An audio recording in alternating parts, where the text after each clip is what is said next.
A good afternoon to you all and welcome for the second last time this year, but the last time for Pro this year.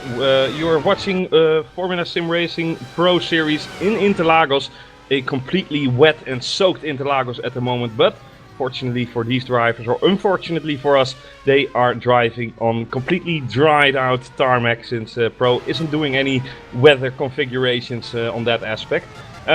We are looking at an exciteful race today, I can assure you that. Like we have seen yesterday in the Ace race, excitement was definitely not hidden under the table or anything. Hopefully the start in Pro will go a little bit more as planned for all of these guys, because yesterday it was just, you know, complete carnage after turn 2. Nevertheless, these guys, I'm sure, will keep it together. Momentarily, we are in Q1, and it's James Sadler who is leading the dance with a 109.3, followed by Callas with a reasonable gap, 9.7, so 3.5 tenths in between. And behind that, there are just the usual suspects, in my opinion. Yeah, last race of the year. It has been an exciting season for me, at least, as a well, more a spectator. And I hope for you guys, it hasn't, you know, that it has been the same to that as well. I don't think, you know, even with the championship sorted and whatsoever, I don't think that that these guys are, you know, driving any more careful than they used to. There's still some bragging rights to be deserved here, and it's just a matter of time till we know who will end this season on a high and who will end it on a low. I mean, nobody wants to end the last season finale race after turn 1, but you know, it is racing.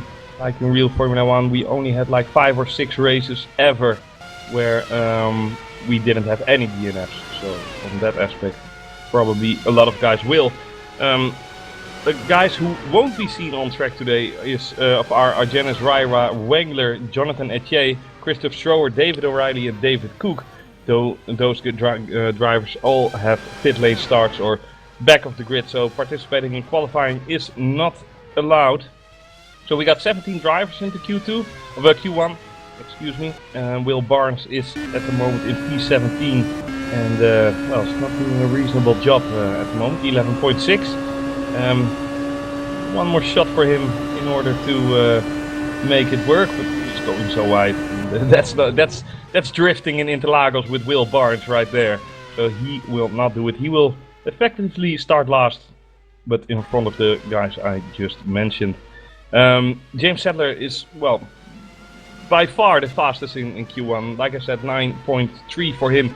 Dmitry Zarov is in P10 with a 1:10.223, Racconi with a 2:65 there, so the margins are slim at the middle pack. Let's see if these guys can improve. Valeriano just improved to P5, but he was already safe. And for Zarov, who's sliding tremendously through the last quarter, will not complete a better lap this way around, I'm sure of that.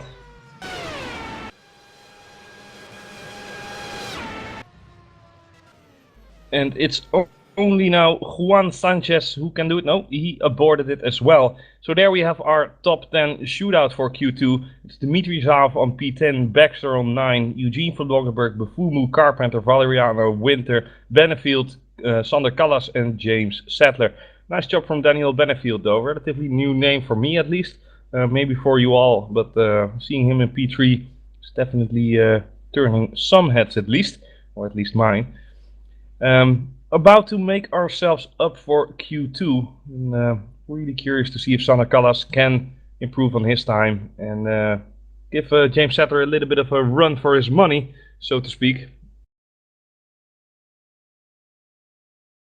For the rest of these guys, it's just slot and slide in. I mean, don't see any other guy threatening pole position here, except maybe Callas. But and James Sadler obviously can beat himself by parking his car into a wall. I mean, anything can happen.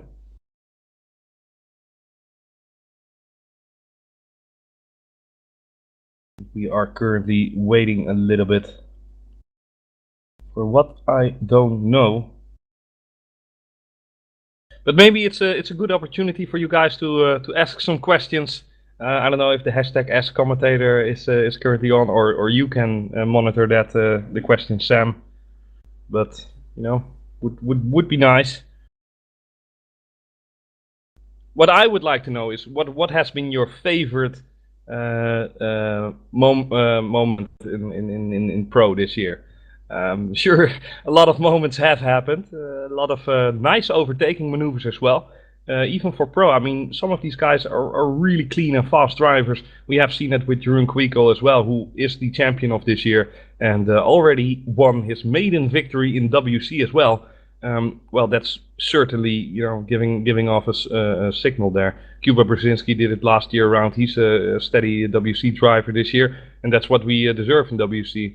So there's always, in each year, there's always that one driver that is a little bit, you know, better than the rest. And I'm really curious to hear what your favorite moment is.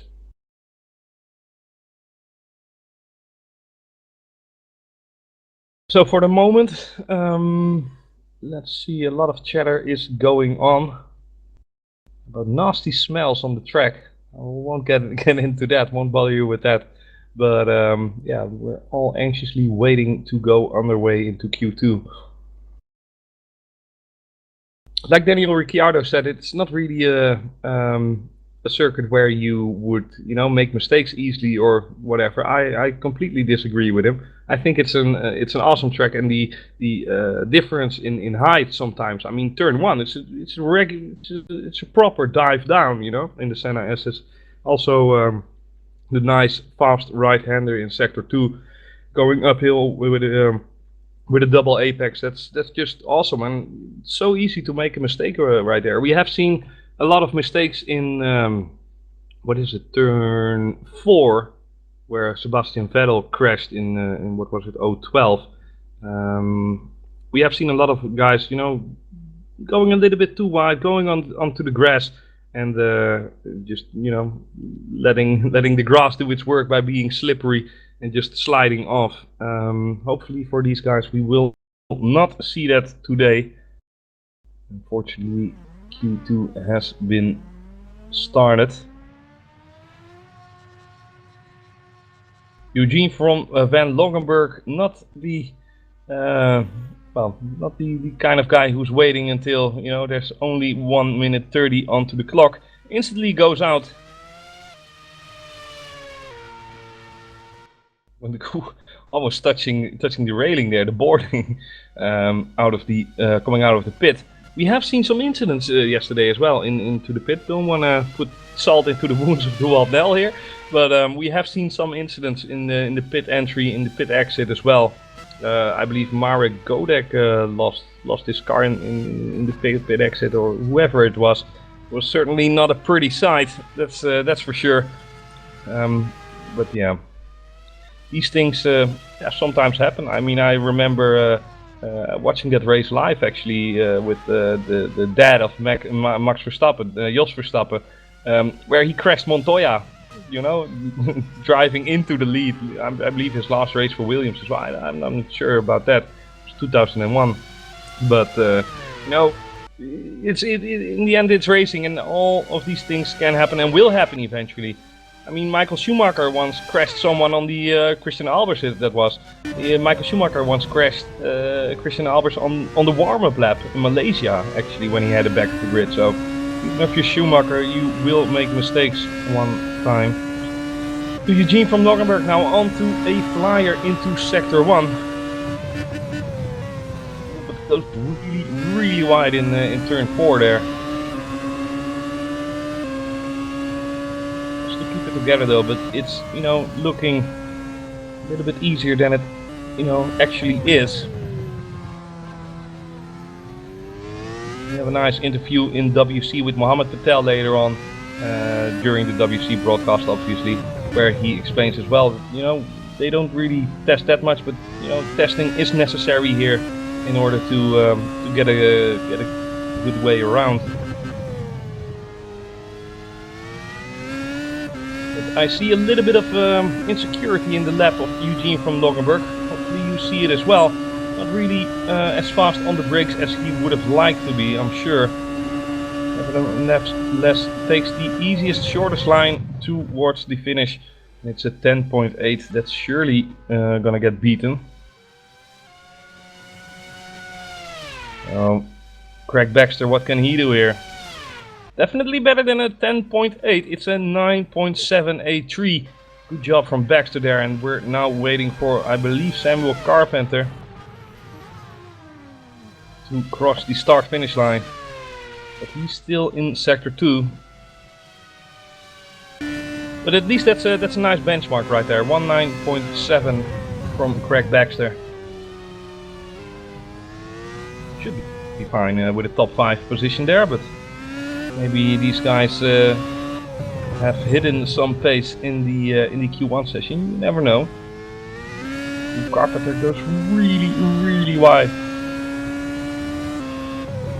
Now this last corner, which is the most important corner on the track, a little bit sloppy exit there.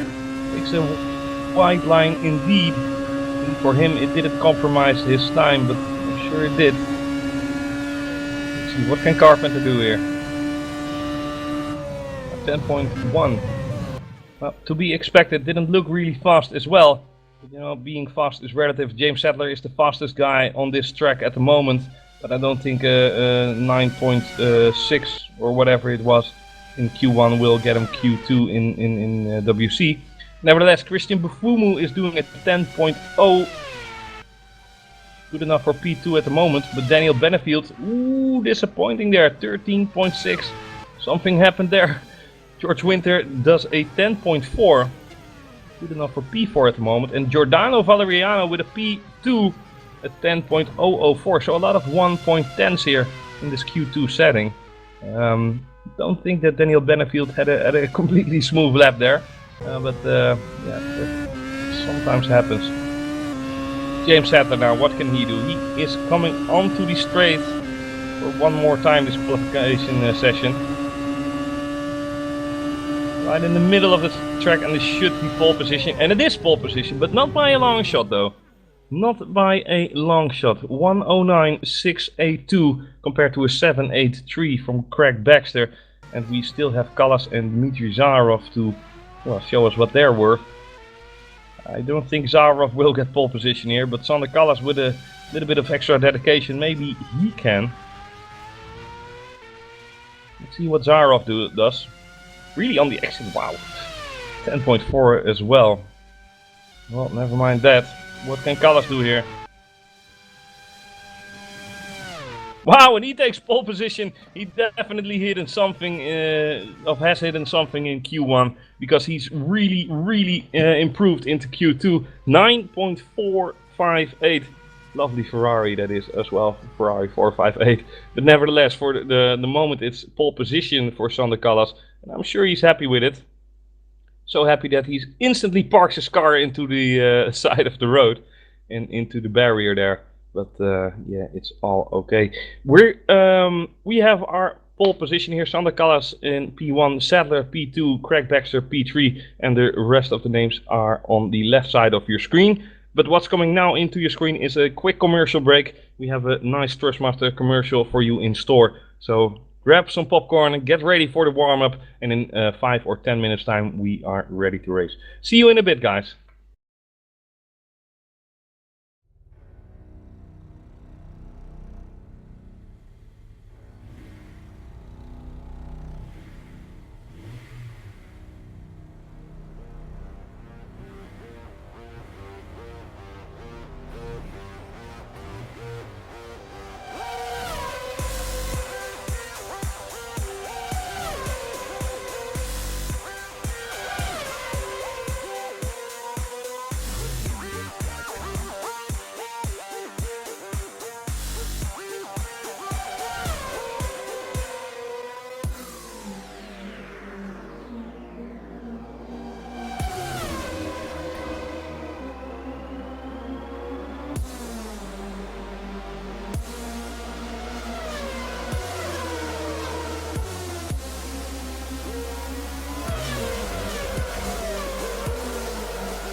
And we are back live. Thanks for sticking with us. Hope you enjoyed that commercial as well. And we are not yet going to the warm-up, seemingly, pure because we have to sort out the laps, check for cuts and whatsoever.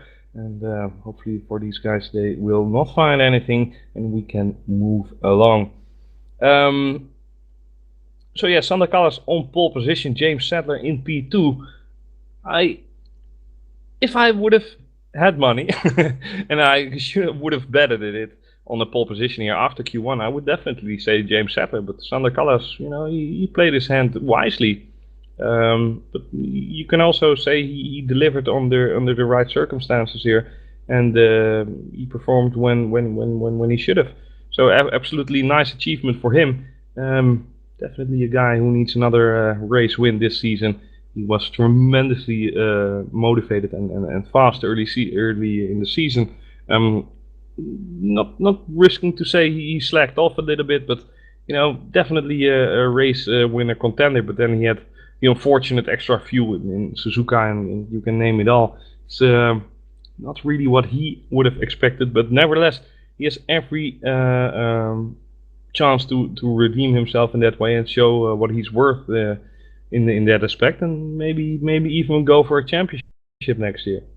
Who can say who will be there next year? I'm sure I will. Hopefully you guys will as well. And in bigger numbers or a little bit fewer, it's all okay. We are just carrying this train along since 1999. But unfortunately, the Grand Prix team, the WC team, who has been in all those races since 1999, faster than speed, is going to stop existing after this year, which is really unfortunate. Definitely the Ferrari in my aspect, but definitely the Ferrari in the 1980s still, early 90s, a little bit problematic, not winning any championships, but definitely up to pace, and what a nice team to have as well. So warm-up is getting underway, and these guys are creating, are settling the pecking order into the coming out of the pits. Obviously a lot of crashes, holy moly, every time. It cannot go smooth for once. It's always a little bit pushing and a little bit wrestling each other. Well, calming your tits and just being relaxed before the race, that's real key. Obviously you will have to have you have to have a little bit of I wouldn't say stress, but a little bit of tension, healthy tension, where you're like, okay, now it has to happen. I mean, it's not just a drive in the park or playing your Gran Turismo game. One mistake and you're out.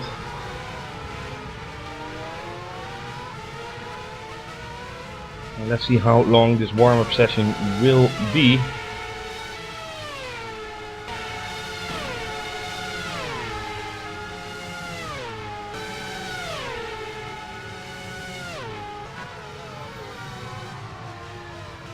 A lot of these drivers are practicing their starts. Let's see what Daniel Benefield can do.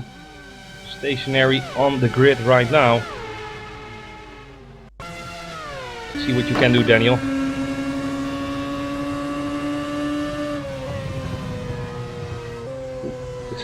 Three guys stationary onto the grid, and there comes Sander Callas being the number 4. There goes Daniel. Well, that's a clean, nice start. Hopefully for him, he can get it off like that in 5 minutes time. Certainly looking nice.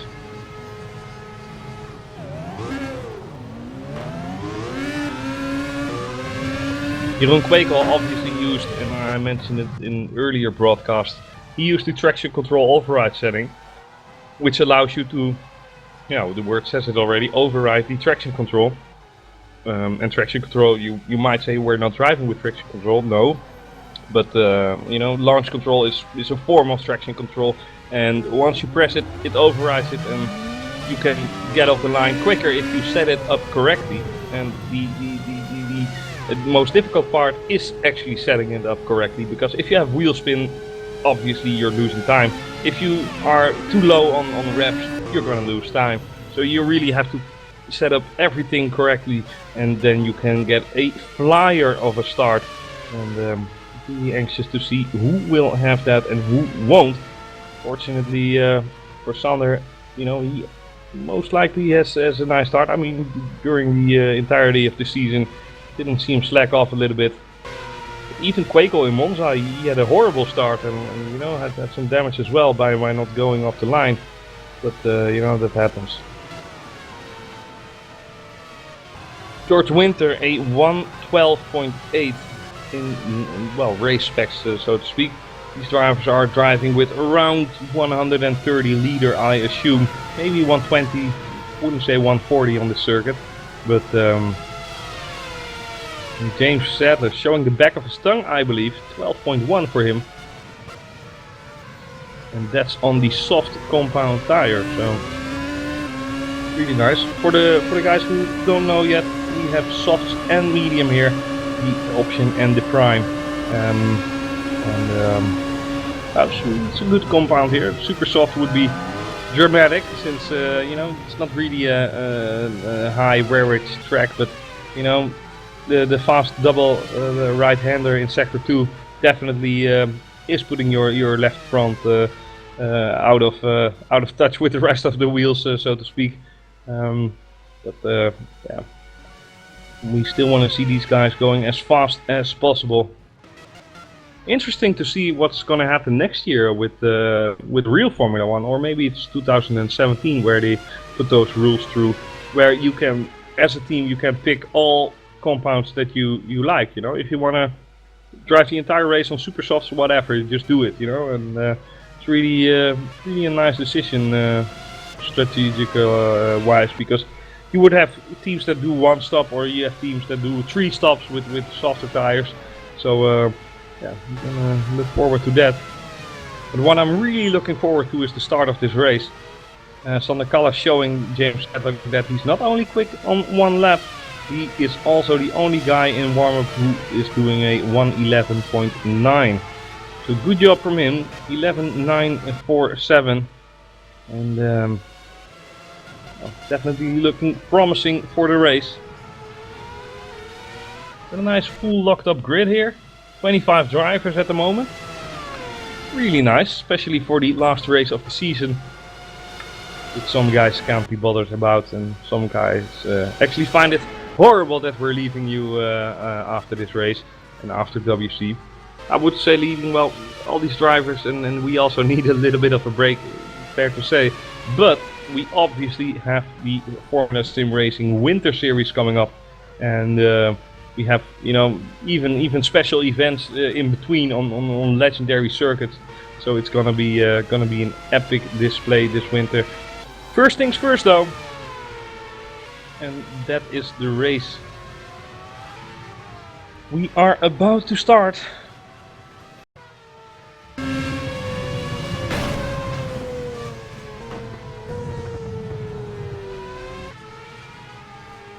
Even though I'm a little bit quiet now, I'm really getting excited here. Not that excited, but definitely excited in a normal fashion.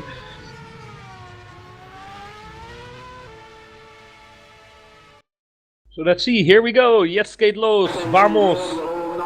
Last race of the season here in Interlagos. Currently, like I said earlier, in WC we will have a rain race. The only thing that is uncertain is the intensity of the rain, which, you know, is even more promising in terms of excitement. I mean, a wet Interlagos with the best drivers possible. I mean, I'm thinking way ahead. I have to focus on the race here, but I just love wet races. The 43 laps are getting underway. Not before we have dealt with the warm-up lap. Everyone is on the grid.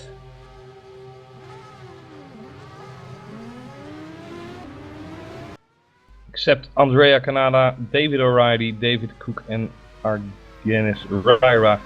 I'm sure that Ryra has to start from the pit. Don't know about Cook. Don't know about O'Reilly or Canada, but nevertheless they are going to anyway.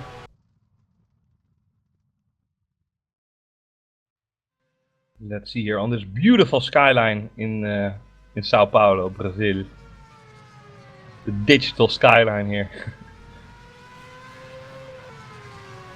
And a clear blue sky for these guys.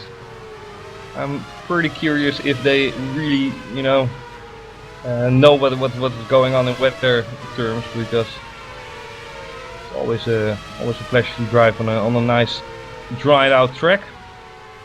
In Pro, like I said earlier, we will not have any weather plugins, basically to give these guys some free room. We have it in Ace, we have it in WC, and that's fair enough.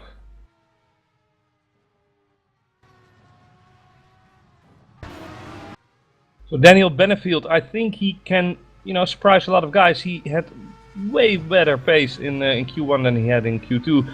13.1 for him in Q2. He made a little bit of a mistake, most likely, and that was the end of that. But out of starting from P10, there's still a lot of perspective, for him to get a good point scoring position.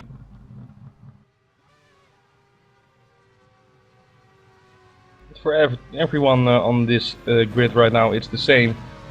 The only thing that's not the same is, the setups and the way you handle the car. Hopefully these guys can handle it quite superbly, because the last start of the race of the season in Pro is about to go underway. It's a little bit downhill. Hopefully these guys have their brakes completely on. Here we go. Everybody is lining up. The Force Canada onto the back. We are waiting for the lights. And there we go. The last race in November is go! Here we go. Santa Carlos with a reasonable start. But James Sattler is looking to have a much better start than he does. He's already alongside him in turn 1. Santa Carlos have to give him room, but James is not following through. Craig Baxter with losing a lot of places. I hear a lot of contact being made. It's Will Barnes. And a lot of stuff happening into the back, but everyone is relatively gone safe through. So a clean start for these guys. Really nice job. And saying James Sattler wasn't able to to dive onto the inside, or maybe he had a little bit of sense that told him, okay, not now, the race is 43 laps long. Really bad for Craig Baxter that he, followed behind, is following Daniel Valeriano now. He didn't have the start he wanted. Uh-oh, I hear something about rear wings now. It's Vicentovic, no surprise. Oh yeah, there he is, he's driving without a rear wing. Well, I'm not even gonna tell anything about it. I hope he presses escape. Sander Callas leading after lap 1. James Sattler following ever closely, but still almost a second behind him in P2. Giordano Valeriano P3, Baxter P4, Carpenter P5. And Daniel Benefield in P7, who already made up 3 places in the opening lap. Definitely something. As a racing driver, you're never happy. Jax Wengler, wow, in P10 at the moment. He made a flyer of a start. He's now on the back of Dave Paling. Dave Paling not really defending. Wengler already alongside. And easy peasy here for Wengler. Definitely with the anti-lock brakes. Pushes Dave Paling a little bit wide. But on the other hand, Paling, was already a goner back then. Or by then. Christoph Schroer now P11, also knocking at the door of Paling. Failing, whatever. Sander Callas. Seemingly to run away here with the lead. Already 1.5 seconds clear now.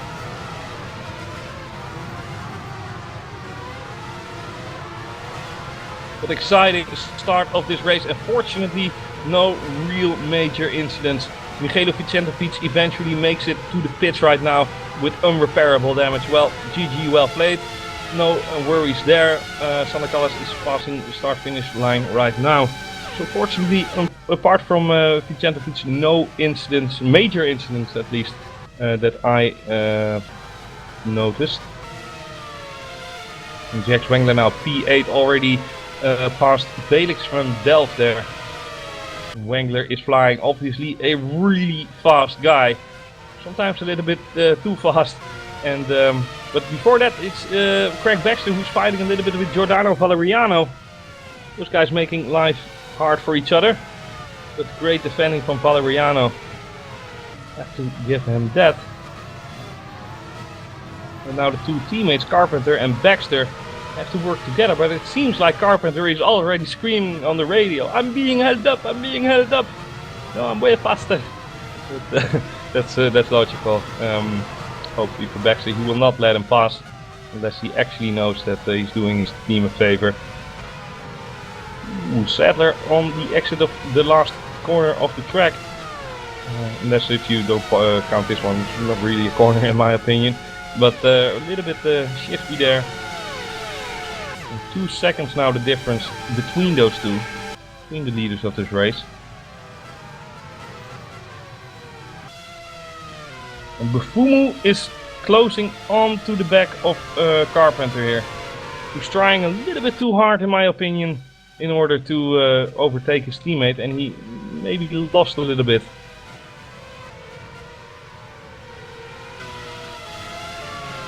Definitely lost some momentum.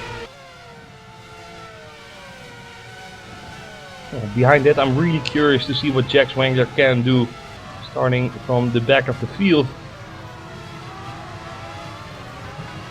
Because Daniel Benefield, also a fast guy in terms of well, pace in warm-up and qualified it is. He's now in P7, made of 3 places, but he's getting a little bit stuck behind Bufumu now. I mean, Interlagos is a nice circuit for overtaking, don't get me wrong, but in Sector 2 you really have to have the balls like Ragusa did yesterday in Ace. He really made some nice moves into the second part of Sector 2, where you can just dive along the inside because of effectively the double line that you can take there. Coming onto the main straight, DRS is obviously on for some, or enabled I should say. No effects there. Jonathan Etienne driving, fighting alongside with Will Barnes. What can Will Barnes do here? He's close behind the French guy. There he goes. Etienne is defending Will Barnes on the outside, but he lacks a little bit of top speed even with DRS. Now brake earlier, Will, and cut across. No, that's not gonna happen. Good defending from Etienne, but it's not over yet. Will Barnes now onto the inside, on the double right hander. Nah, he's not gonna do it. Well, nice try anyway. George Winter on P15, he can do a better job, and I hear a tremendous crash. What was that? Is it Carpenter? What's happening with Carpenter? Ooh, I think he hit the wall. Or no, he made contact with, I believe it was Bufumu. He's running the track, yeah, a little bit sloppy there, and it seems like he's having major damage.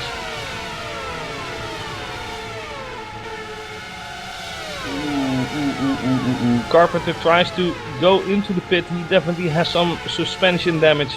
Unfortunately, that's, well, effectively race over for him. You know, remember, if you finish a race in Pro, you still get points. And now Christoph Schauer really close to the car of Felix van Delft. But Felix van Delft on his turn is close to Dave Paling. And what the hell is going on? Eugene from Logerberg just diving onto the inside. If we can go on board with him on the replay. If we look at Eugene, he's definitely in the draft, but what did he want to do here? It's just a reckless dive bomb. You know, I said it yesterday as well, there was a little bit of a confusion about my words since I was cheering for a dive bomb for Ragusa. I don't mind if someone dive bombs if there's a realistic gap, whilst Van Doggerberg is spinning once again and obviously quitting right now. Unfortunate for him. But there's nothing wrong with a dive bomb as long as there is space and you leave that space, a little bit of space on the outside or inside line, whatever. No, but there's no problem at all with diving. As long as you leave that little bit of extra space that is required for both to make your way through, then you know there's no problem whatsoever. On the front of the pack though, when I'm talking about Sander Kalas, he is 2.6 seconds into the lead of James Sadler. Basically, well, trying to get a little bit into the zone, I'm sure. But driving on the limit with a full fuel tank. and on these tires will mean that you have to pit in about 6-7 laps.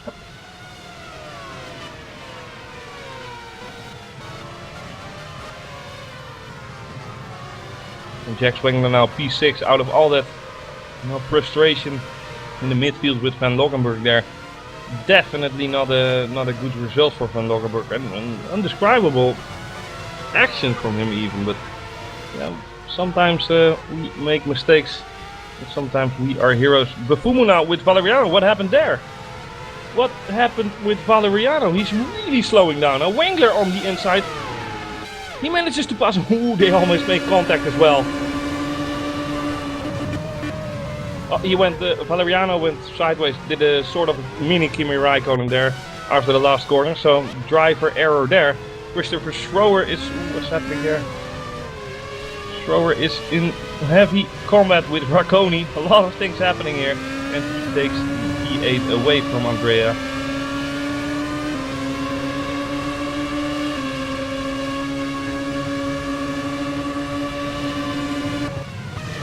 Oh, and Pete is actually driving again. Holy moly. So Bufumo now, all because of good driving, he is in P4 at the moment. Doing a steady job and might even have a podium scoring position here. At least the podium scoring position, the last podium scoring position, is driving right in front of him and that is obviously Craig Baxter.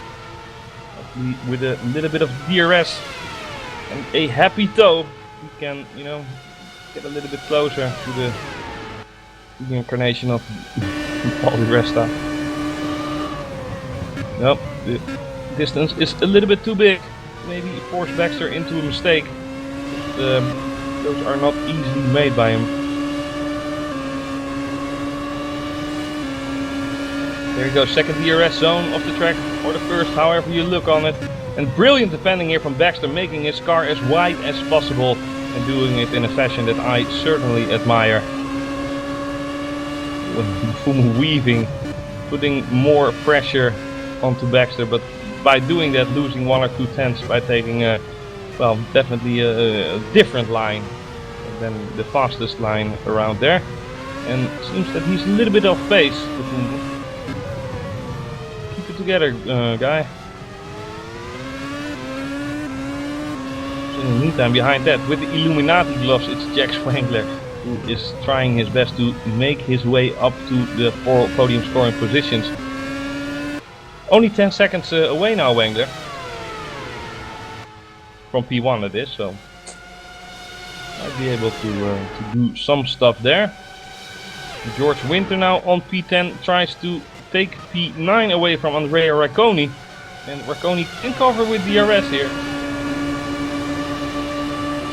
But will Winter park it alongside? He definitely brakes later. But it's not going to happen.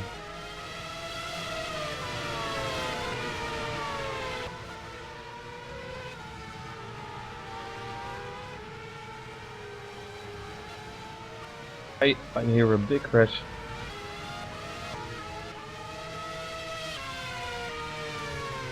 It's Pascal Chapon.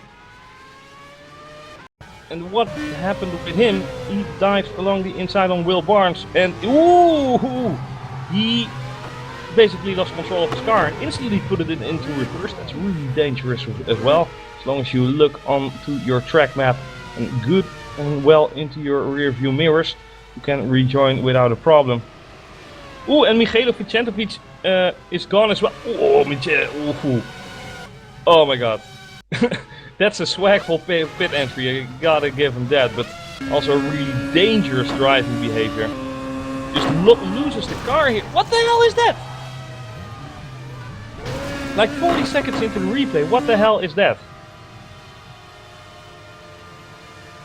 He basically touches a bump, but his car was already damaged. Hopefully for Michelo, he will quit this race, but he's not. He's going out again. If you want a not so fast but really determined driver who will never press escape when it's not needed, Michelo Vicentovic, ladies and gentlemen. But well, everything that you give attention grows, and I don't think this guy is the best guy to give all of our attention.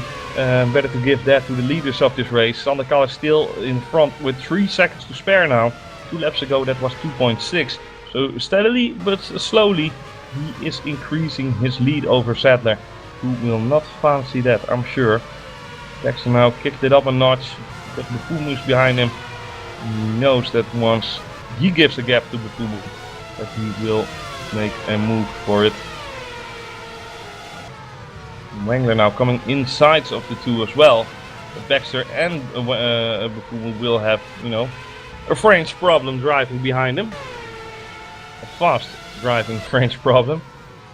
Ooh, and Baxter makes a horrible mistake onto the grass. Bye bye, Zwijzwaai. There goes your podium scoring position for the time being.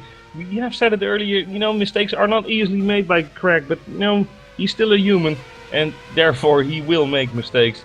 But unfortunately his timing is a little bit messed up there in the middle of the race. He now has to start all over again, basically from P5, and you know, Jax Wengler is through already. Is on the back of the Fumu. And I think on the main straight Wengler will have no problem whatsoever in order to do what he has to do, and that's overtake the Fumu for P3. If Wengler keeps it up like this, he might even catch the leaders of this race. Has everything to do with pit stop strategy as well. And Craig Baxter, what is happening with him? What is happening with Baxter here? Dropping down the order tremendously. Oh, he had another spin. He had another spin just to slide it off. Ow, ow, ow, ow, ow. That's really, really unfortunate for Craig. However, I missed the pit stop of the leader of this race. Sander Callas went in for a new fresh set of tires, and option tires to be exact, the soft tire. He makes his way out on track again. Relatively clean air.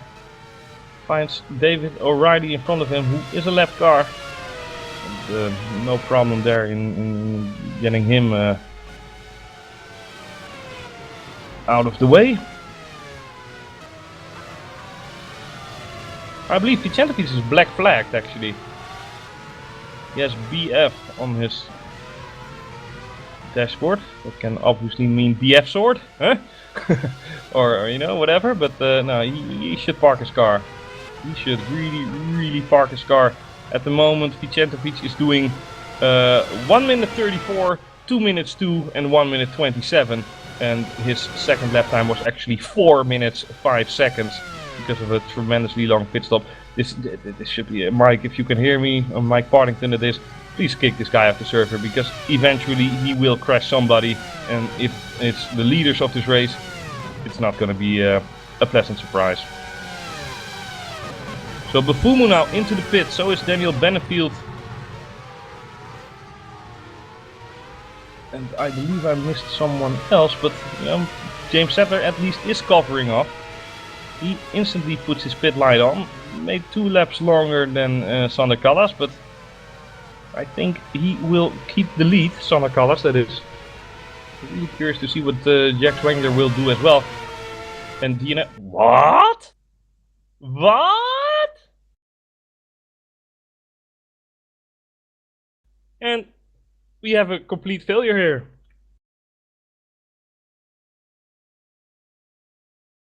This is something I have never seen in my life in FSR. Everyone DNFs. And the chaos is complete. Ah, you got to be kidding me here. Holy S. Well, can't be a DDoS, otherwise the server would just collapse. So, ladies and gentlemen, we are experiencing technical difficulties, to say the least.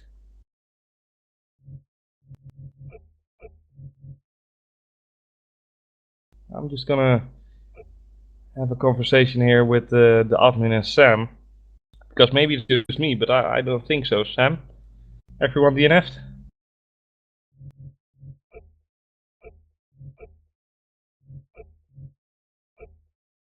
Yeah. So most of these drivers indeed disappeared out of the server, and we're talking about Che, Hermsen, George Winter, and I think the best thing to do is restart the server. I think everyone is stressing their asses off, and Samuel Carpenter is saying FTW just happened in reverse order. But wow, 13 laps into the race. I mean, this is insane. This is absolutely insane. I never witnessed something in my life like this. Obviously, we're playing on the internet, so you know these things aren't happening in real life. But obviously, but you know, still, how can this happen? I mean, everyone DNF. The race is still underway. You know, with 13 laps to go. But maybe it's just a config crash or something.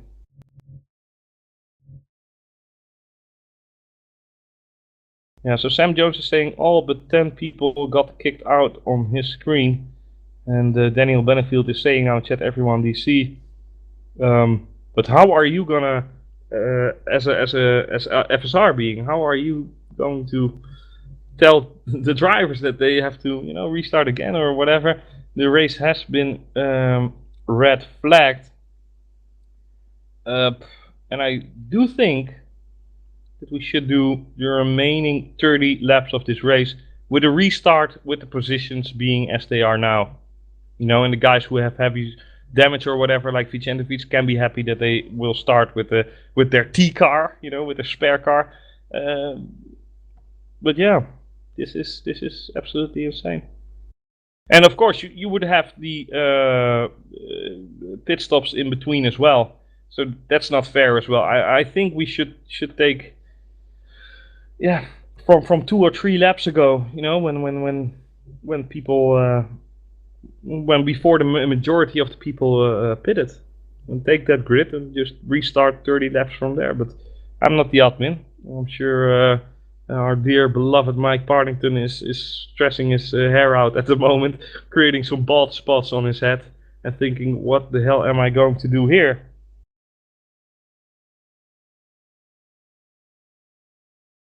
Well, we are surely going to race again.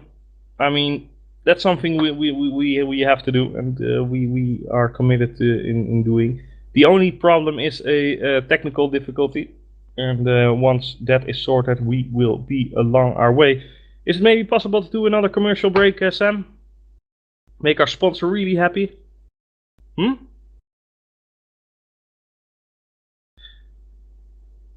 Yeah, so let's do a quick commercial break. We are going to sort this out, and hopefully we will have better news in 2 or 3 minutes time. So see you in a bit, and yeah, hopefully you enjoy the Thrustmaster commercial again. So see you in 2 minutes, guys.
And welcome back to Sticking With Us. Maybe you have heard about the conversation I just had with Mike Partington, maybe you didn't.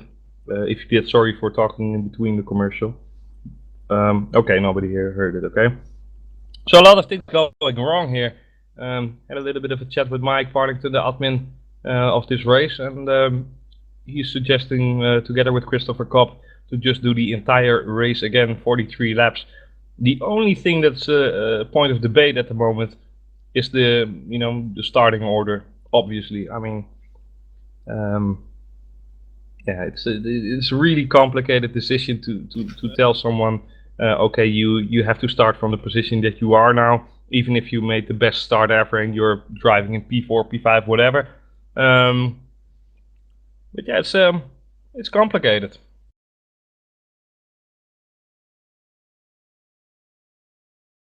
And at the moment, I think we have a little bit of a problem as well restarting the server in general. I only see a few cars now on track.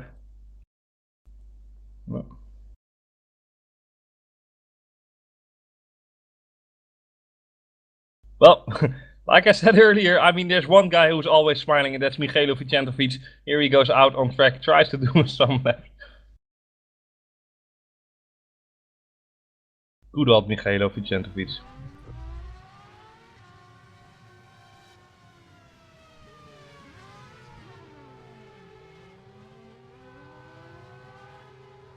Well,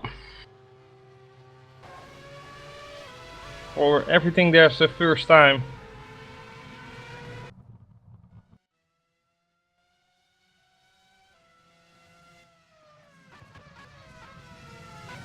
And I'm just a little bit speechless here about the entire situation. Not really remarkable to not be completely speechless, because yeah, we just boarded a race, everyone was just stuck. It's like, what was it, Germany in 1999 or 1998, where the lights wouldn't go off. So you would have the 5 lights going on, and then they wouldn't go off. They have a certain period in between 1.5 seconds and 4.5 seconds where they are going off, and it just stayed on. And a lot of guys started and a lot of guys didn't, and a lot of fuss was kicked up as well. But we are still managing to do something.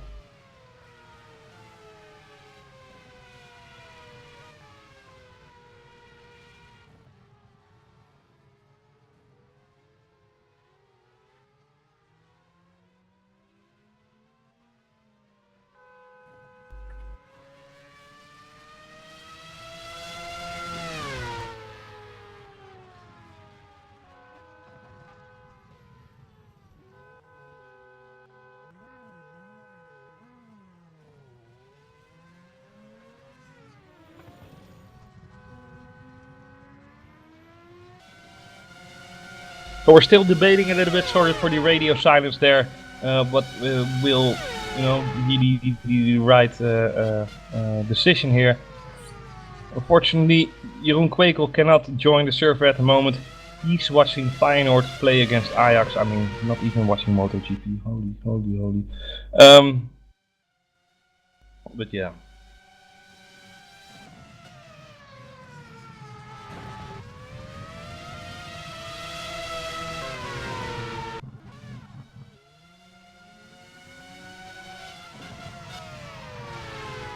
So let's see what is going to happen. The official rule, give us your opinion about it as well.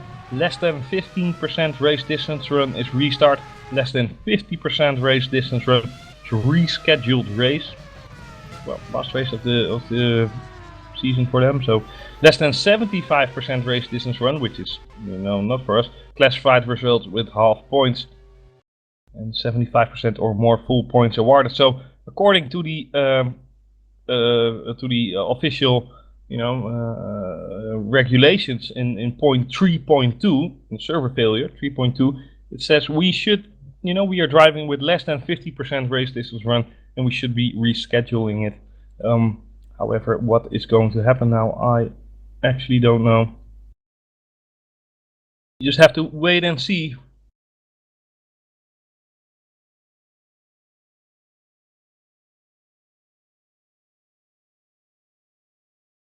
We just have to wait and see. Thanks for your patience, by the way, by sticking with us, and hopefully we will have some action for you in store in a few minutes time, or 5 minutes or whatever. Not really able to give you a clear indication of how long it's going to take, because it's the first time we ever had this problem. And that's good as well. Good in the way that, being the first time, then, it's not that it's happening weekly, not even yearly.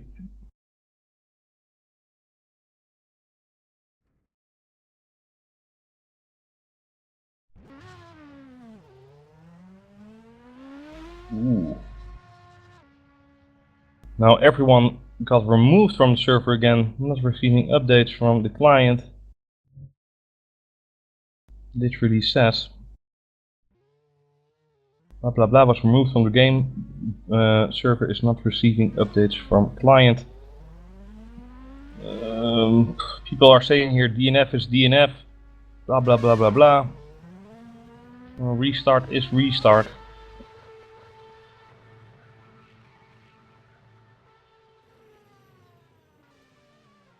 So the decision has been made. We are going to do a 30 lap race. We're gonna sort all the positions out, but the only problem that's gonna give that is the guys who just made a pit stop. They were on fresh tires, whilst the rest was on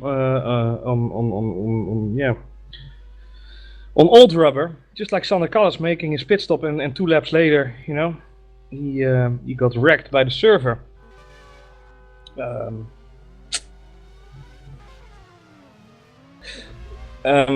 Yeah, let's see. In my opinion, but that's a little bit pointless to give my opinion. But in my opinion, we should do a restart when the top 10, or at least the top 5 or something, didn't yet stop. And take those positions. Because if you're going to say to Sander Callas at this moment, okay, mate, you're going to start P5 in a race where you had pole position, you were leading it. You cannot tell him that. But. Yeah, whatever, I'm not the admin. Okay, so TeamSpeak will be restarted now for us, so the commentary is gonna get a little bit of a radio silence for the upcoming minutes, but all for the better cause, and that is to give you guys the show that you deserve and that we deserve and that we all wanna see. So, hopefully see you in a little bit, and thanks for sticking with us again, and fortunately it's happening in Pro, not WC. So having said that, I will see you guys in a few minutes time. So don't give up on us, we will be back shortly.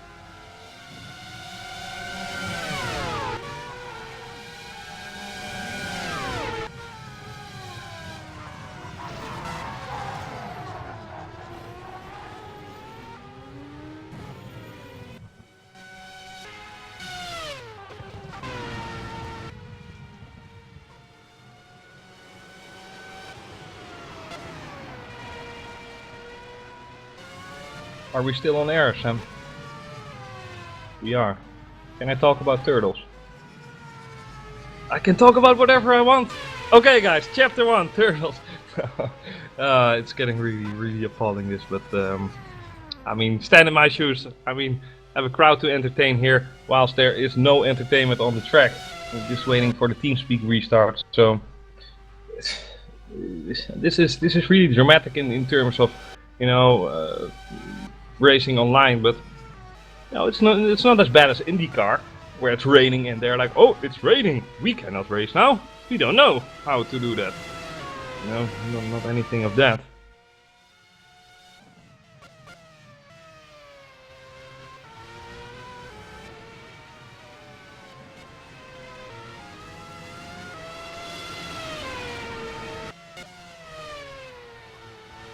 And we're still waiting patiently for everything. Oh, connection is lost here in the server, that is, so we're gonna restart the race server, and after that we're gonna restart the TeamSpeak server, it seems.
Okay, welcome back to FSR Pro. Thanks for sticking with us yet again.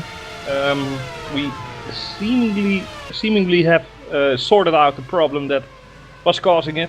It was not a driver, it was not a guy from Czechia, Slovakia, whatever. Yeah, it well, hopefully it's sorted. Let's say it like that, with a grain of salt. But yeah, we are restarting this race for 30 laps out of 43 since we were there, and it's gonna be started off after lap 11 or 12 before major pit stops has happened, because it wouldn't be fair for other guys, you know, like Sander Callas, who just made his pit stop to start from P5 after having trained pole position and whatever. So let's see how these drivers will cope, and I guarantee you that after the race people are gonna whine about the restarts, gonna say, oh, you know, now I'm crashed and whatever. But yeah, unfortunately this happens, and well, hopefully it will never happen again.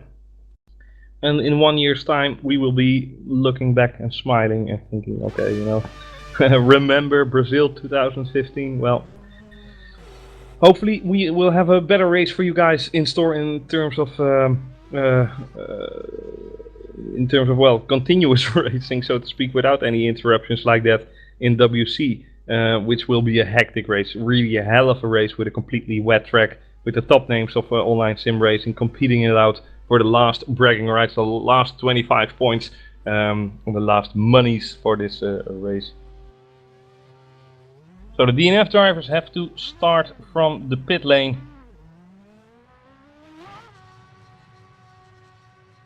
And this is where Michelo Vicentovic is saying, see, I was in DNF, I was doing lap times of 2 minutes, sometimes 4, but I can still start from the grid. We have 23 drivers at the moment, where we had 25 at the start of it all.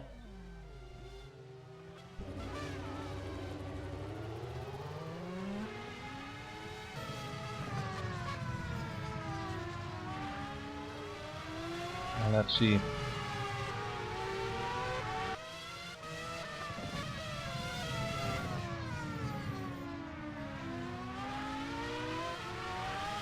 Okay, we are starting on in 60 seconds, 1 minute. So I would advise you strongly, get your popcorn ready, get your drinks in order, and let's get it on!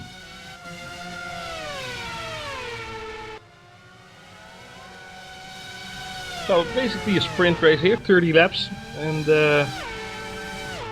well, let's see what you guys think of it. I think the tire regulations are a little bit out of the window, or whatever, I don't know, but yeah, no tire rules. Everyone can use the tire they want to, either it's the soft or the medium.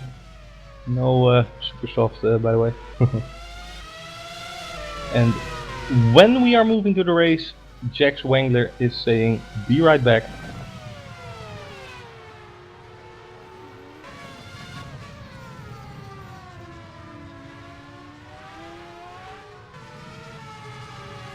But I can't underline enough that I'm, and also FSR, and everyone is really happy that you stick with us for the action here. We have a delay of like 20 minutes, 25 minutes. We would have already be finished by now, or at least 5 laps to go or whatever. Well, that's not going to be the case today, but we will have the full race distance covered after, you know, doing a first stint of 13 laps and now the remainder of 30.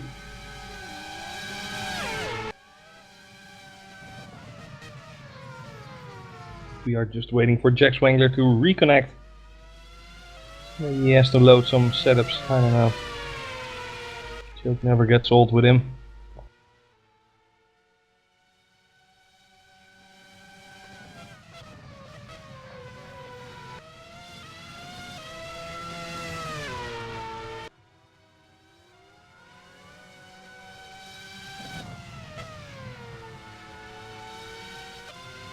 Let's see how this restart will turn out.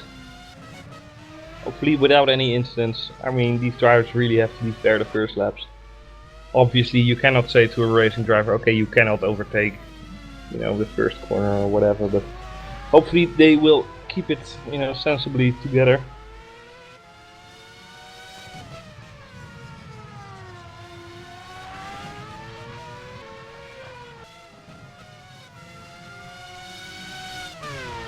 You see not a sign yet of Wengler.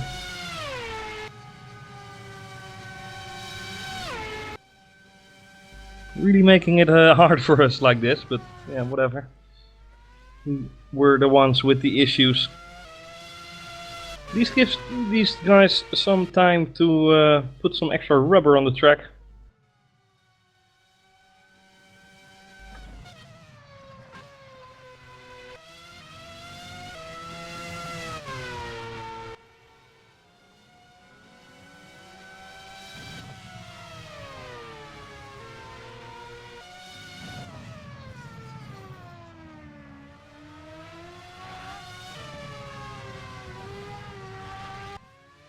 Already has been 3 minutes now.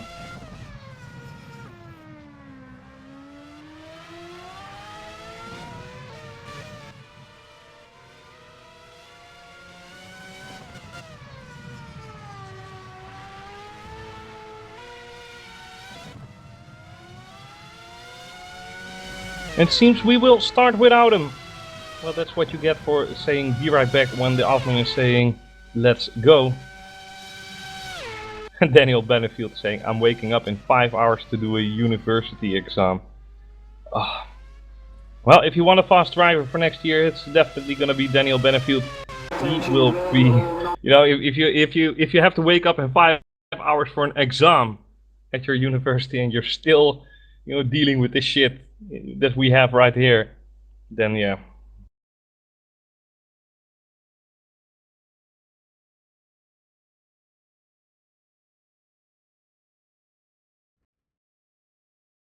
Yeah, we have been waiting 4 minutes. He said be right back, and if you just have to, you know, restart your rFactor or whatever, even restart your computer, 4 minutes should be fine. Even for me with a computer dating out of 1844. I'm still happy it works. Ah, there's Wengler. A little bit too late. He's now into the spectators. Maybe Wengler can join the commentary booth. I don't think he will be amused though.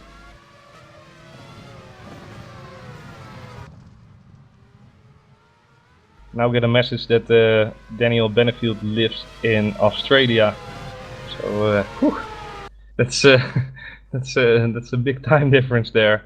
Probably like what, 2-3 o'clock in the morning there at the moment.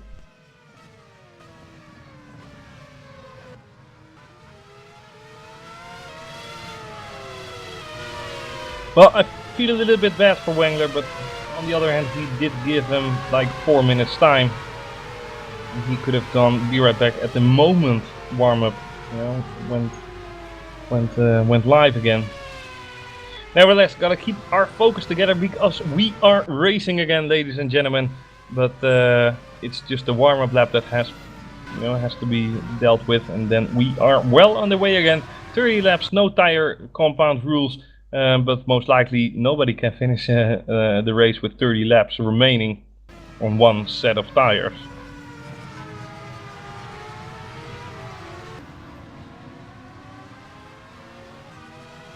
There we go, Sander Callas is rolling down the grid. A little bit of twists and turns on his steering wheel. To get a little bit extra heat in those tires. The most important thing is to have heat in your brakes. I'm not saying you should drive with tires that are 10 or 20 degrees cold, but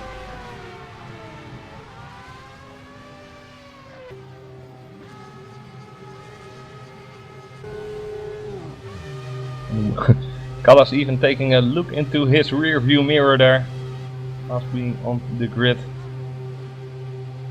Everyone is ready and set to go for another 30 laps in this race.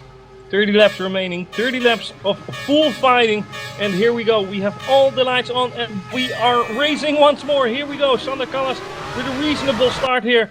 What can he do? Can he cover off James Sattler, who is on the inside?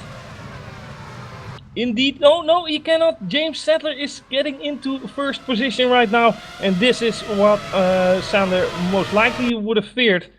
Rest of the pack is gone without any fuss as well.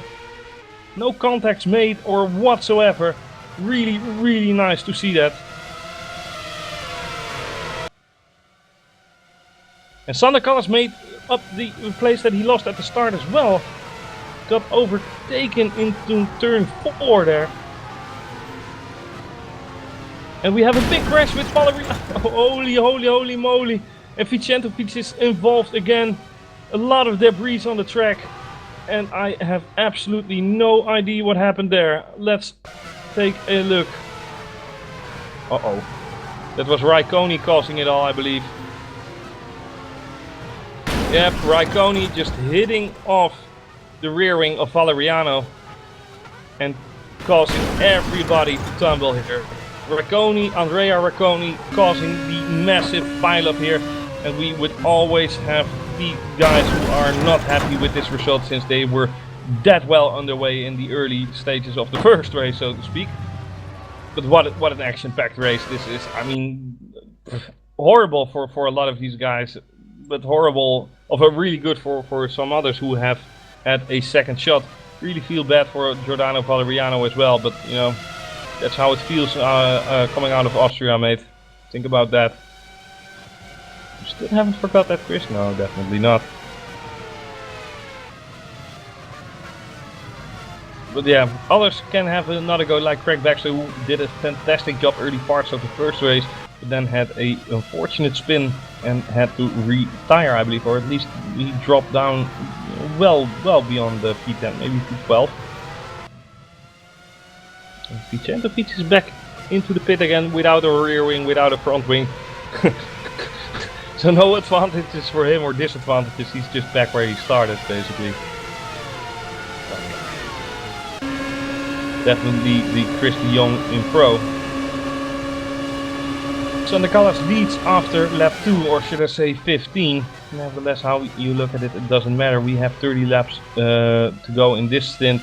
Callas momentarily in the lead, Sattler still following with 6.5 tenths in between them. Bufumu, well, still behind them, but 1.5 seconds in between those guys. Or 9 tenths actually, I'm looking well.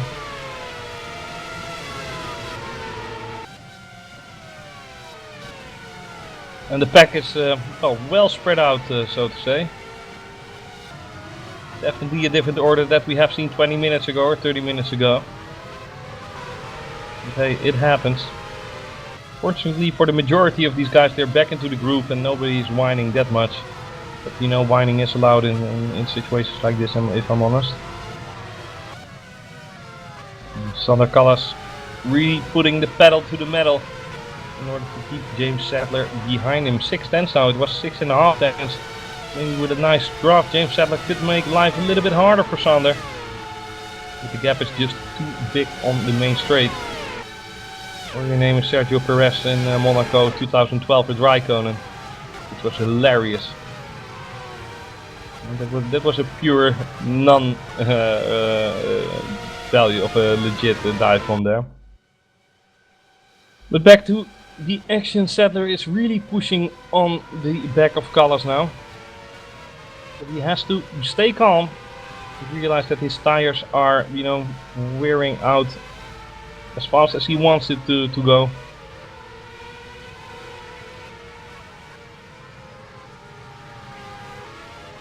And Christoph Schroer now really pushing at the door of Craig Baxter, who has a little bit of trouble following Bufumu. He has to let him go. And Schroer now in P5 doing a fantastic job. He will be one of those guys that is really or relatively happy with the restart of the race.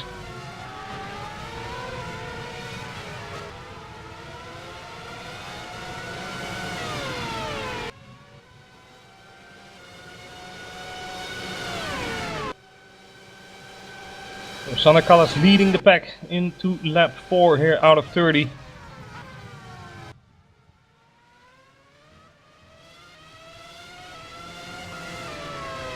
the DRS setter can stay in range.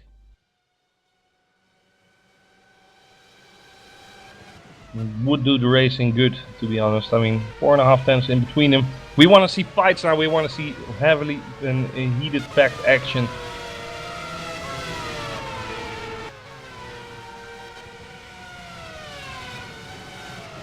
Setter really exploring the limits of the track, though.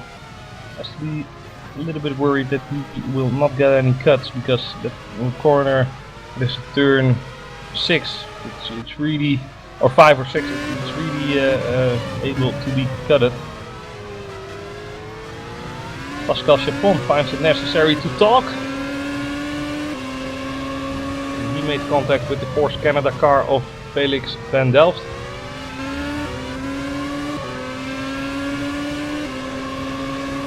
At least it's sportsmanship behavior. I apologizing for that little bit of a contact, but he will have bigger problems. Pascal Chapon, he will have Argenis Raira behind him. We'll go with that.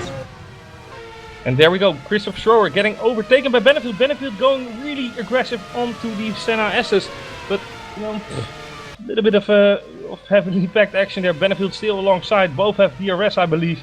Benefield now on the inside. If he outbreaks Schroer, he can take this place. He at least tries to outbreak him, and he makes the move stick. Fantastic driving there from Benefield. Can Schroer cut across? No, he cannot at the moment. He just has to stick close and stay close, and hopefully for him he will get DRS. Well, Benefield doesn't, but Benefield makes a little bit of a mistake, which allows Schroer to make a pass around the outside. So a little bit of a concentration error there from Benefield. And Schroer is allowed to pass him yet once more. So Schroer P5, Benefield P6. And Benefield really struggling onto the power there. That's all really good for Craig Baxter, who's still driving in P4. And the guys battling behind him, losing time amongst each other. Battling, but you know, sometimes there is no option. Whoa! Christoph Schroer not defending that corner at all. Makes contact with Benefield. And Benefield rejoins the track with Andrea Racconi. Well, whatever Racconi did in the early parts of the race, I will not give him that.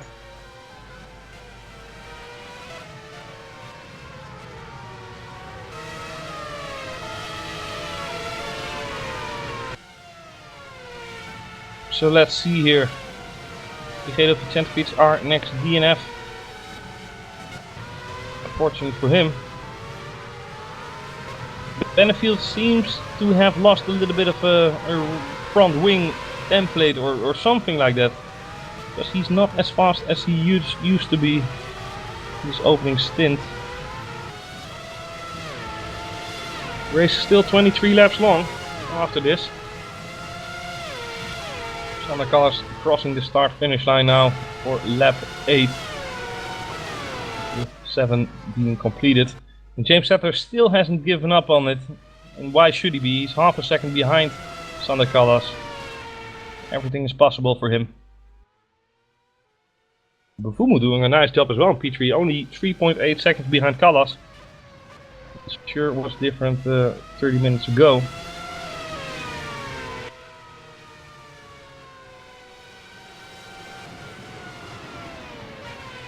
All these drivers have to do is keep it together and give us the action we have been waiting for. The action that we have been dying for 3 weeks ago. We had the last FSR race, and 3 weeks is a long time. We are about to take a break for 4 or 5 months, nevertheless. But we still want to see some heavily packed action here. And Benefield now gets a little bit pressurized by Racconi, I feel. Definitely lost something in terms of speed there, because you know, he didn't have any problem at all overtaking Schroer at the first part. Now he is just struggling to get the grip he wants, he is used to. James Settler now really close to Sander Kallas. There are a few car lanes in between, but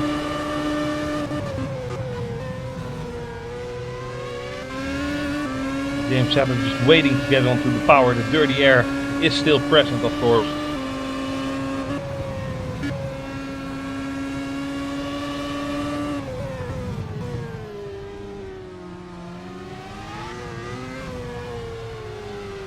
Racconi now overtook Benefield actually. It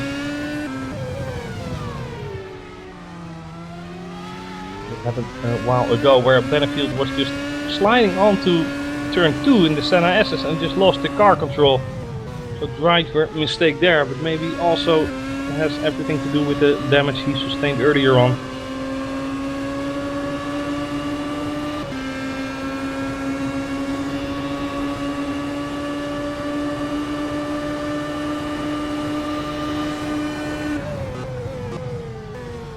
Let's see if he can go back onto terms. Daniel now behind Racconi. Racconi choosing the inside line, but will not have the arrest. Daniel Benefield will. He has to take the long way around on the outside. Is trying it and not without success. He's definitely showing off. Brilliant move from Daniel. I have to give him that. But I'm sure that Racconi is thinking otherwise of it.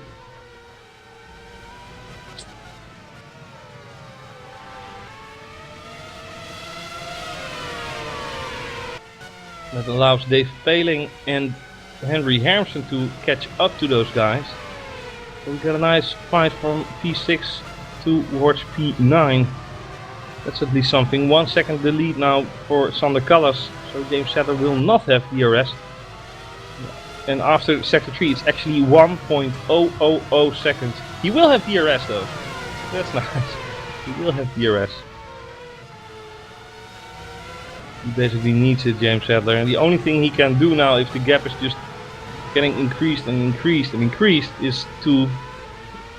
Oh, and we have a crash. Benefield is off indeed. Again going off the track. I don't know what is wrong with that car, but there is something wrong in his car, that's for sure. Really unfortunate to see him, you know, losing so many positions after having driven such a brilliant race 1, so to speak.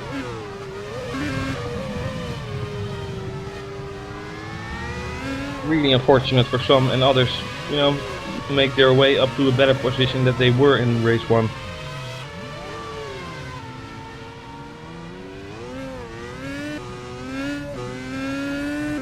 And Benefield has pushed his pit light on. He's going into the pit now. Maybe end the race with 20 laps to go on the medium compound tire. Or actually, effectively after this lap he has to do 19 laps. Definitely doable on the medium compound tire. We have seen Rens Club finishing the race with 19 laps to go yesterday on the soft compound tire. Then again, you are talking about a top class driver there. Not saying these guys aren't, but you know, the differences are noticeable. So James Sadler, where the gap was increasing quite a lot, he is now decreasing it bit by bit. 6.5 tenths now, 5.5 tenths now. Go James Sadler, go.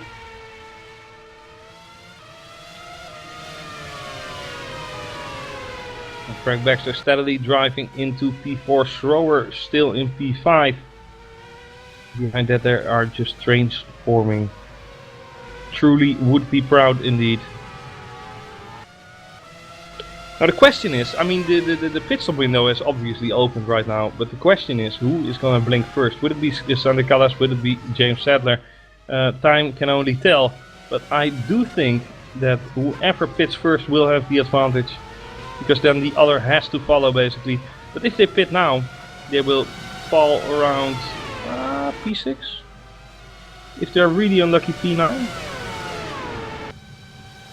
So with 2 or 3 more laps to go, they should be rejoining around P5, P6 if they keep continuing on to drive as fast as they do.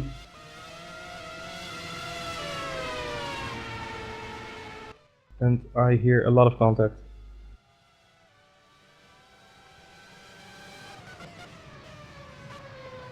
I don't know what that was though. Maybe it's just someone scraping the wall as well. We hear a heavy bang, or at least I do. Fortunately no DNFs, so never mind it.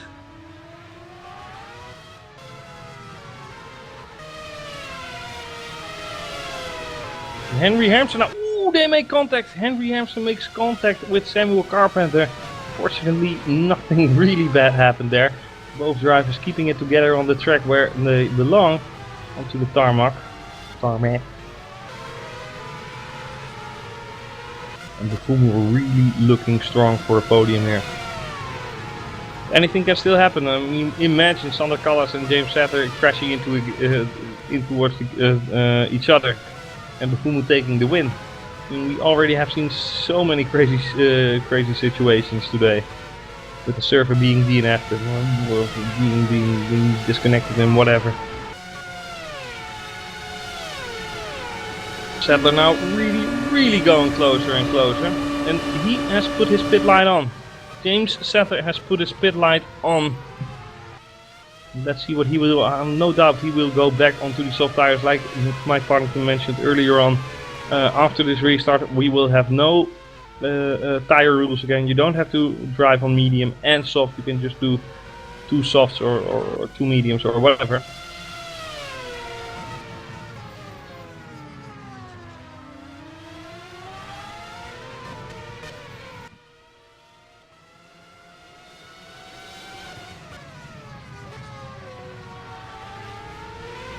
So James Sattler with his pit light on, he will go into the pits. I don't know if it's right now or whatever, but Sander Callas does not have it on right now. But he will see James Sattler disappear into the pit right here. But where will James fall down on? Which position? I hear contact being made again. Oh, and it's Daniel Benefield. It is Daniel Benefield. What a surprise. After all those crashes already early race, he just spun off, and there's something wrong with his car, I'm sure. He's still driving along, but you know, it's gonna be an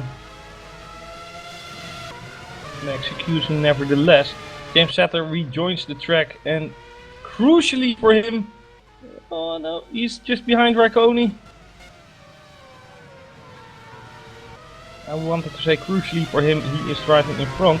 But Raikkonen is not showing on my screen. Oh, he's in keeper. Oh no, never mind. I'm looking wrong. But James Sattler with fresh tires here can make the difference. However, Sander Callas already has his pit light on, and this might be the issue here. James Sattler cannot get past Raikkonen here. Raikkonen obviously being the guy that caused the starting crash in race 2 by making a tremendously stupid move onto Valeriano. Like I said earlier, we are all humans and sometimes we do stupid things. Not only in racing, also in real life. And Sattler now on to the start finish line, and Raikkonen still fighting alongside him. Sander Callas going out of his pit stop again. So here we go, Sander Callas. Ooh, they can see each other, they can smell each other. But you know, if Raikkonen wasn't there, and obviously if you know, but you know, it would have been a different scenario here. Definitely cost them 1 second, maybe 1.5. The great thinking from James Sattler by trying to make the undercut work. Unfortunately for him, it didn't work this time around because he got stuck in traffic.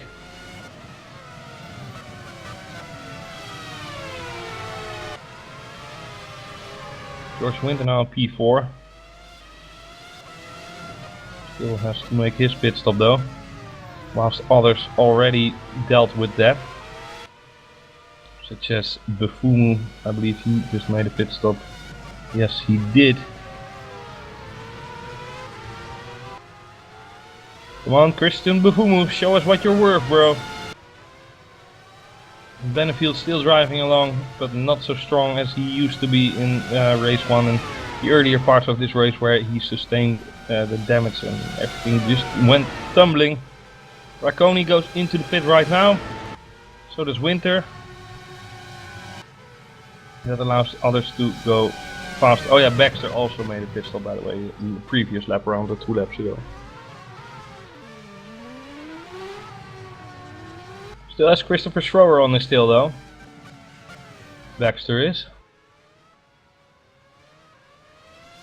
But no need to defend at the moment.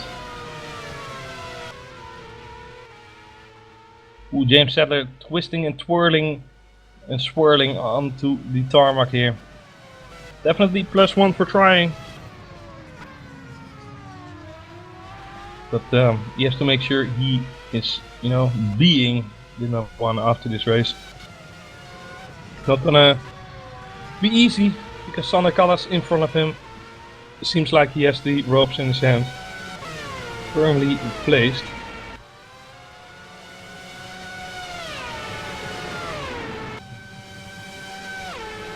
Callas is seemingly putting some distance in between him and Callas, between him and James. 1.2 seconds, effectively 1.3 seconds to lead now. No DRS for Sadler. Clean air for Sander, that is. But James had his shot though. I mean, he passed him at the start of the second race here, so I'll say he didn't have a chance. Still has a chance now. He just has to drive faster. That's the problem with the slower drivers, you know. You have to drive faster, but if you can't go any faster, then you know, you just have to acknowledge you are beaten. That's something that will not pop up into any racing driver that's a real racing driver that he's beaten. There should be always a way, and if there's not a way, then it's someone else's fault. I love that Schumacher mentality, to be honest.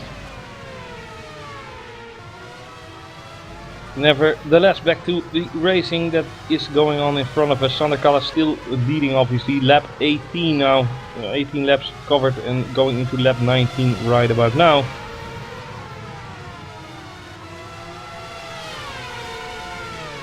And behind that, you know, there are just little trains forming. Leaders of this race are obviously decided, but the podium definitely is not.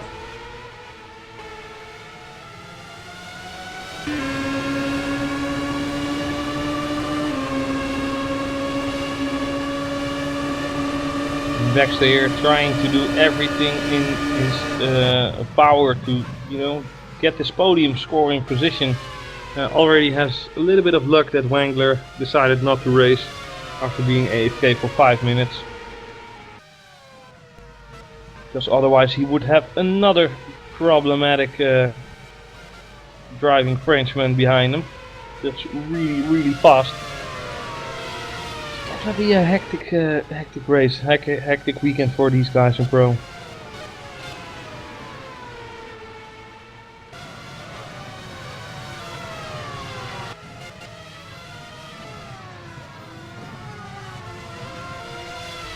Uh, 1.2 seconds the gap now between Sadler and Callas. Actually, Sadler did manage to get 1.5 tenths out of that lead.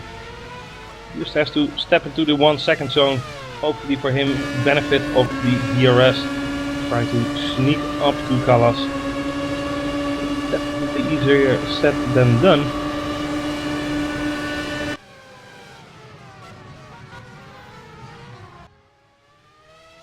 George Winter fighting with Henry Hermsen here. George Winter being the better of the two. Hermsen has to bow. Nice move from Winter though, both drifting on towards the corner there.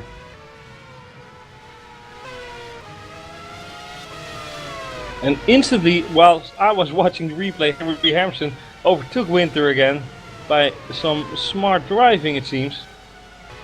Doing it the exact same fashion as Winter did in turn 1.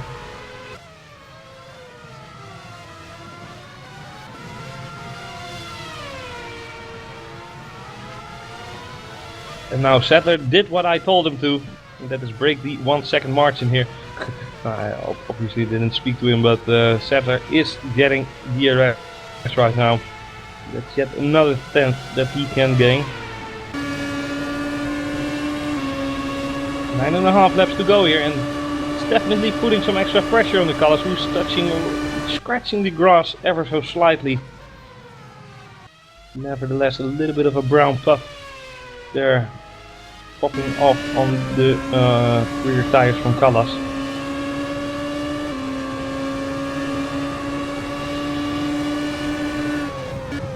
Sadler definitely +1 for commitment. I mean, he's trying it.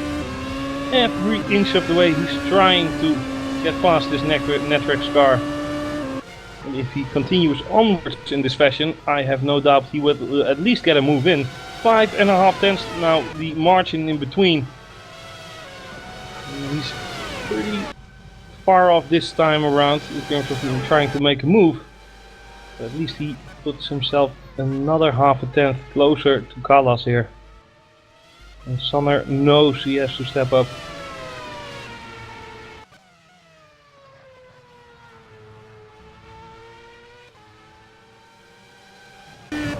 Bufumu still driving in P3, 10 seconds away from behind the leaders, but having a 5 or 4.5 second gap between him and Baxter. Again, Sadler going wide, choosing a different line through there than Callas is doing. I think Sadler's line is definitely faster, but you don't know if he will get problems with cutting.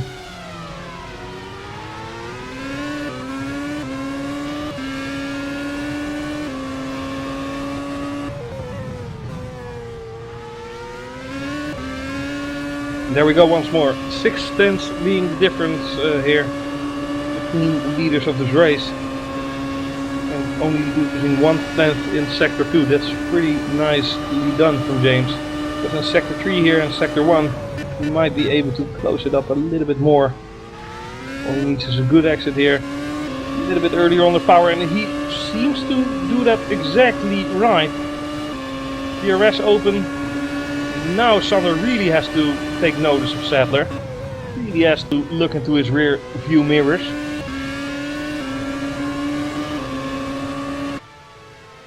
Remember, we only have 7.5 laps to go here, 30 laps, it's a lot. Nothing compared to the 71 laps that are gonna get driven by the WC later on. I believe it's 71.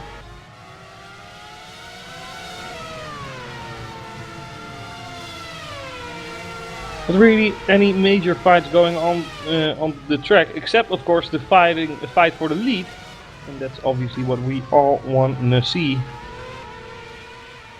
Sadler really looking sharp here.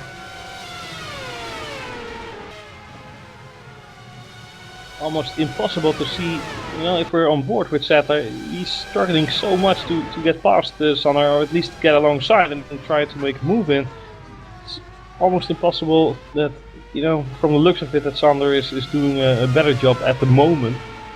I mean, they're pretty much tied in terms of pace, and then there comes the fact that James is bothered by the dirty air. And here outbraking Callas as well onto turn 3 or 4.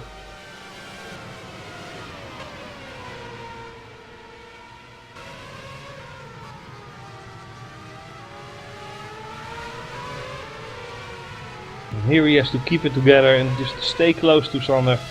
Not much dirty air under the lower speeds, but still, a little bit of a twitch there. That's going to cost him the exit here in another 10th. This is the exit that really matters, but he's going way too deep. Oh, and a big twitch. And where the gap was 5 tenths in Sector 3, they just crossed the point of Sector 3 where the timing is updated. It was 5 tenths and it's now 8.5 tenths, so that little mistake cost him 3.5 tenths.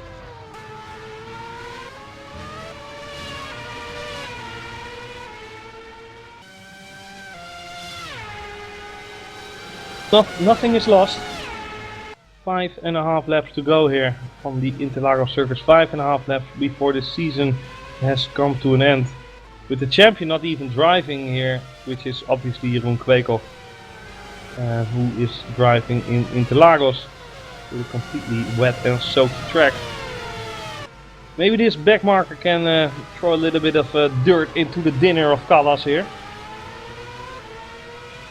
I certainly hope it's not going to be the case. Pascal Chapon is driving in front of Callas, and I'm sure he is noticing the leaders of the race.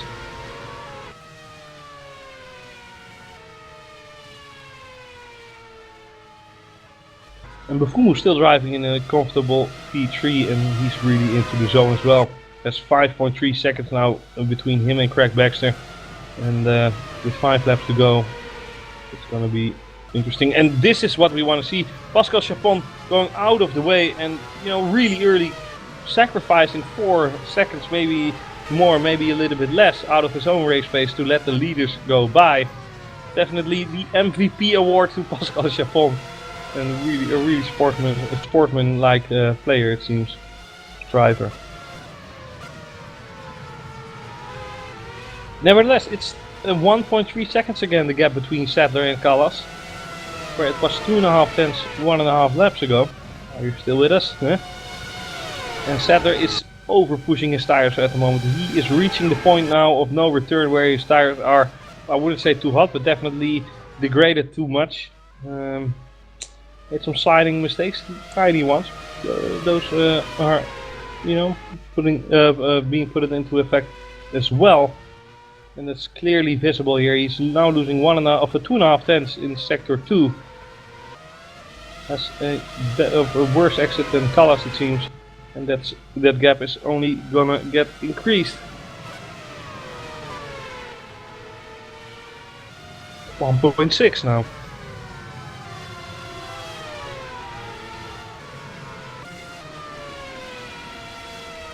So Sadler trying it every inch of the way, but it seems that Sander is just the better of the two today. Where in race 1 James Sadler wasn't in front, and you know, Sadler had a bigger lead than this. He didn't, you know, had the same start in race 2, where Sadler actually got alongside and in front of Callas, in front of Sander, but only for 1 lap and 1 turn and 1 straight. After that it was Sander all the way. James tried to make the undercut work by going to the pits in lap 14 out of 30, and therefore trying to undercut Callas, but sometimes it works, sometimes it does not. And getting stuck behind a little bit of traffic there, Raikkonen, who had all the right to fight James for it, lost too much time. Nevertheless, great fighting spirit from this young British guy, Sadler.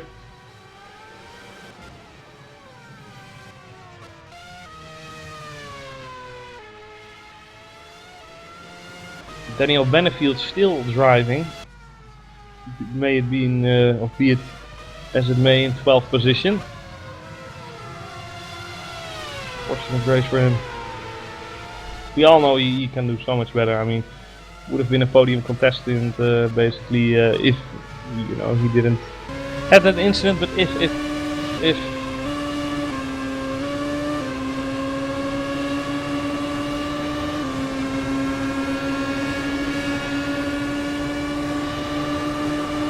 we are getting to the closer stages of this race. 2.25 laps to go. Basically 2 laps and 2.2 seconds to lead of Sander Callas. No way he's gonna lose 1 second a lap.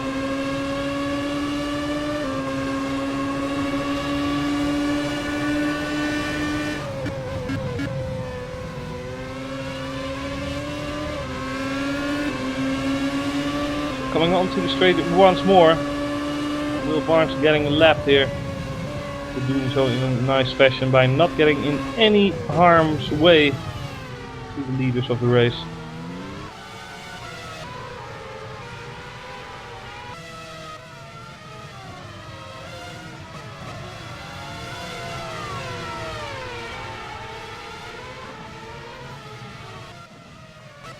So 1.5 laps to go, and Sander is looking really strong to take this victory from the last race of the season. Definitely ends it on a high. He started on a high as well, but yeah, unfortunately for him, he had to wait a long time for his race win. He was such a championship contender early stages of the season.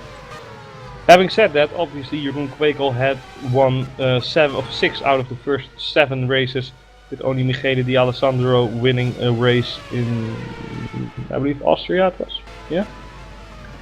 But nevertheless, it has been an exciting season.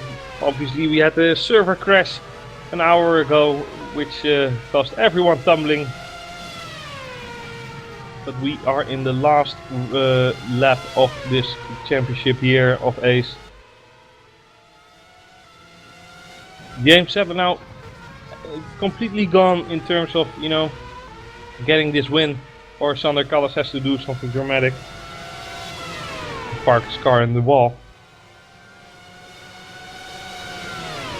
Oh, but I hear some cars crashing. I think it's Raira Benefield, but doesn't matter. Andrea Racconi is currently fighting along with George Winter.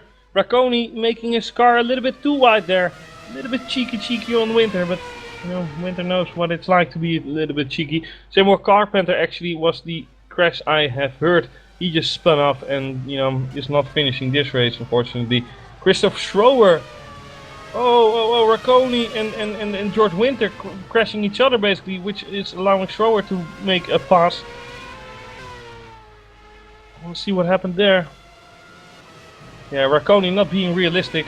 But here we go with the winner of this race, the shortened race. Sander Kallas wins for Networks Grand Prix, the last race of the season in Ace. James Sattler can ride home with a happy message that he made second place for today, and it was the maximum that was you know, possible to grasp for him. And Bufumu, really nice podium for him, and I think he will be proud on that achievement. Craig Baxter did everything that he could. P4 for him, nice job. Christoph Schroer gets P5 because of the crash Winter and Racconi got involved in, and I think Racconi should lose his license. Like, not that it matters, but after this race, I mean, this incident, last incident, it was a big mistake from him. The incident earlier in the race where Valeriano, you know, he just drove into the back of Valeriano. It's insane. Nevertheless, this season for Ace has, you know, ended basically, and we only have one more race to go, and that is obviously the WC race in, well, maybe an hour's time or something. Give me an update on that, Sam. Sorry?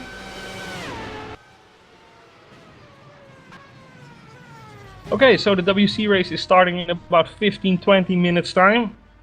Oh no, not 50? 50! 15, 50, whatever, you know. So within an hour we have the last action of the season in WC, and with a complete wet track, it's going to be something. What a season it has been. Jeroen Kweekel obviously being the champion here, and Will Barnes here, if we can go on board with this young British bloke. He is still doing some donuts. The happiest guy with P16 I have seen in a long time. Good job for you, Will. Good job for you. Unfortunately, we didn't see Wangler, but yeah, we waited for him.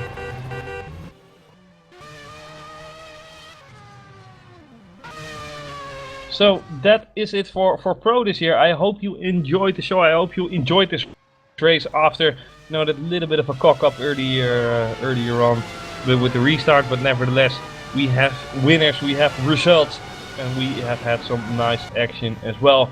I would like to invite you for the last race this year in WC, and not the least, like I said again, it's completely soaked, it's completely wet in Interlagos, and I would look as a baboon if the sun started shining now in Interlagos. But you know, the weather forecast is the entirety of the week, you know, just rain, and the only question is the intensity of it, because we are very accurate with that system. Really happy that it has been implemented over the course of this year, and we are making ourselves up for the finale, the season's finale in WC in about 50 minutes time.